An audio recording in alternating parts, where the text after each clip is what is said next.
America is a satirical sculpture by the Italian artist Maurizio Cattelan. It is a fully functioning toilet made of solid gold.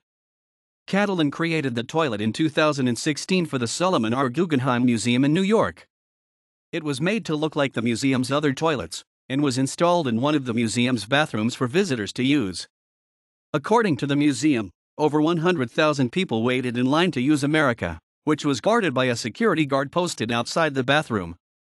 The gold is estimated to be worth more than $1 million. As to the meaning of the sculpture, the museum linked it to the career of Donald Trump, writing in September 2016 that the aesthetics of this throne recall nothing so much as the gilded excess of Trump's real estate ventures and private residences. Cattelan himself declined to give an interpretation of his work, which he conceived of before Trump's presidential candidacy. In September 2017, when the museum declined a White House request to loan of Van Gogh's 1888 painting Landscape with Snow for Trump's private rooms, curator Nancy Spector offered to loan America instead. Any reply by the White House was not reported. In September 2019, America is to be installed at Blenheim Palace in the United Kingdom, where it will be available for use as part of an exhibition of Cattelan's works. References